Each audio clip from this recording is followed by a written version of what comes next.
sekarang kan eranya untuk kita tahu the strategic communication behind everything in terms of how to communicate, especially in digital and in social media platform. Mas Eri, ini kan aku udah kenal Mas Eri dari zaman menulis, sampai kemudian bikin video review, lalu masuk ke sosial media, dari yang konvensional sampai sekarang udah canggih banget nih. Ya, jadi pertama kali kita mulai coba YouTube itu di 2012. Sedangkan saya nulis itu dari tahun 2000. Selama 12 tahun itu saya berpikir bahwa saya harus mengkomunikasikan sesuatu lewat kata-kata. Kata-kata yang diketik, pemilihan kosakata itu juga penting supaya tidak salah transfer informasi gitu ya. Tiba-tiba saya harus coba buat video. Sebenarnya filosofi dasarnya sama, menyampaikan sesuatu informasi dan bagaimana caranya supaya itu tersampaikan dengan efektif. Saya merasa bahwa perpindahan ke digital itu bukan hanya cuman challenge gitu, maksudnya itu tantangan gitu. Tapi sebenarnya ada opportunity karena yang tadinya cuman bisa lewat tulisan, sekarang bisa lewat visual juga. Betul. Nah, cuman tinggal kita belajar bagaimana mengkomunikasikan lewat audio visual. Kalau dulu kita cuma pakai pilih kosakata. Nah, di audio visual artinya satu, visualnya harus informatif. Kemudian the way we talk, bagaimana cara kita berbicara, memberikan penekanannya, itu juga berpengaruh pada efektivitas informasi itu masuk ke viewers atau tidak. Gitu. Dan itu ada trial and error pastinya. Pasti, karena saya tidak pernah kuliah komunikasi. Nah itu dia. Pernah les khusus nggak sih? Nggak pernah. Les khusus digital, ambil online class atau offline class, professional class? Nggak pernah. Nggak pernah. Jadi semuanya emang learning by doing. Jadi kuncinya di ngulik.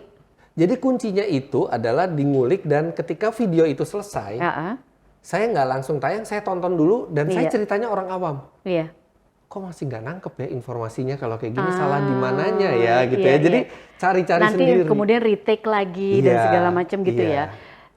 Iya, dan karena passionate, jadinya itu nggak melelahkan ya? Betul, karena sangat suka dengan mobil. Bahkan saya tuh sempat berpikir, jangankan digaji, saya suruh bayar aja, saya rela ngerjain pekerjaan ini. Oke. Nah sekarang kan Mas Fitra reviewnya lebih kebanyakan mobil ya? Apakah juga nanti akan lebih banyak porsinya mereview motor, public transportation, bis, MRT?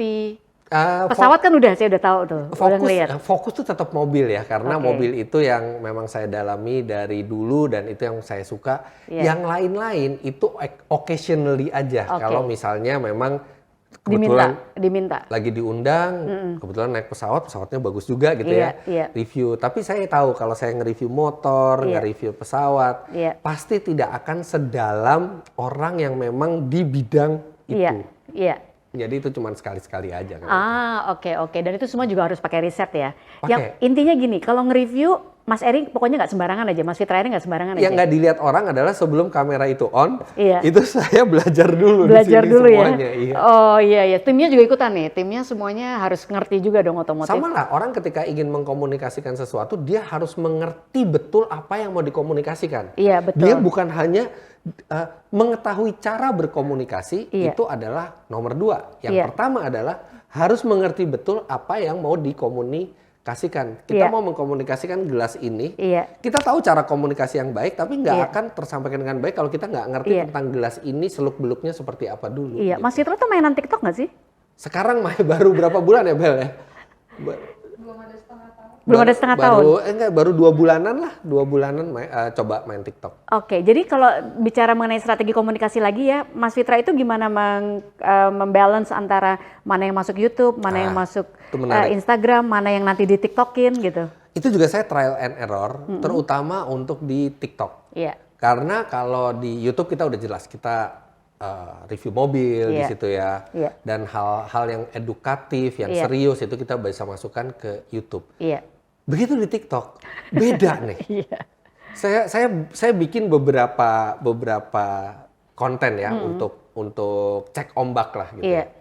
Saya kasih konten yang benar-benar otomotif banget gitu ya. Gak begitu banyak yang lihat. Begitu disampaikan dengan cara yang ringan, itu lebih rame. Iya, ringannya apa? Joget-joget? Enggak, saya nggak joget-joget. Terus Oke. konten yang menurut saya receh sekali gitu ya. Mencoba satu restoran franchise di luar negeri yang ada di Indonesia, saya coba di luar negeri, itu rame. Itu out of topic sebenarnya. Iya, out of topic. Oke. Terus abis itu pernah juga saya ketemu sama Pak Yusuf Hamka. Pak Yusuf Hamka itu punya kotak amal di masjidnya yang tidak bisa dicuri orang. Iya. Itu saya cuman nge-review itu paling 20 detik, 9 juta yang nonton. Wow. Wah, oh artinya saya tahu. Oke, kalau review mobil tetap harus di YouTube. Kemudian informasi-informasi ringan, instan yang bisa, yang boleh agak serius itu bisa di Instagram. Nah kalau untuk bercanda-canda, lucu-lucuan gitu ya, itu di TikTok. Berarti itu in between ya, karena kan gini, waktunya Mas Fitra itu kan kita sama-sama punya waktu 24 jam ya. Tapi it seems like you have like a huge energy untuk mengerjakan itu semua, yang udah harus riset, harus review dulu, harus nonton dulu, kalau kurang mungkin harus retake, harus ambil lagi. Plus ada review-review receh ini di TikTok, itu gimana? Is it? Tetap ada skala prioritas. Ada skala prioritas ya? Prioritas pasti di YouTube. Oke. Kemudian di Instagram. Gitu. Yes. TikTok benar-benar itu kalau lagi iseng aja gitu ya. Atau konten yang menurut saya terlalu receh untuk ditaruh di Instagram sama YouTube. Terlalu receh kalau ditaruh di Instagram, tapi ini sebenarnya informasinya menarik, saya taruh di TikTok. Entertaining juga. Ya. Ada humornya, entertaining tuh di TikTok. Karena orang buka TikTok itu mencari hiburan. Memang, kalau orang buka YouTube masih banyak yang mencari informasi. Iya, tutorial, informasi, review. Instagram tuh malah in between tuh. Iya. In betweennya TikTok sama YouTube. Nah, sebenarnya saya tadinya berpikir udahlah YouTube aja, tiba-tiba ada Instagram. Kemudian abis Instagram ada TikTok. Tapi memang begitu, dunia itu selalu berubah. Berputar, berubah. Nah, kita harus bertransformasi ya. Dan Mas Fitra is very good in bertransformasi. Cepet gitu nangkepnya. Dalam beberapa hal, tapi dalam beberapa hal misalnya saya lihat Mbak Vera, dulu Mbak Vera back office bener. Iya. Back office di boring ya? Mercedes-Benz, maksudnya jauh dari membuat konten gitu loh. Tiba-tiba sekarang membuat konten, membuat consultant company gitu kan. Itu kan bagian dari transformasi juga. Saya rasa semua orang juga bertransformasi di sini. Yes. Nah, setelah ini kita pengen tahu nih, Mas Fitra itu gimana sih membalance atau menyelaraskan antara passion, hobi, and business. Abis ini ya.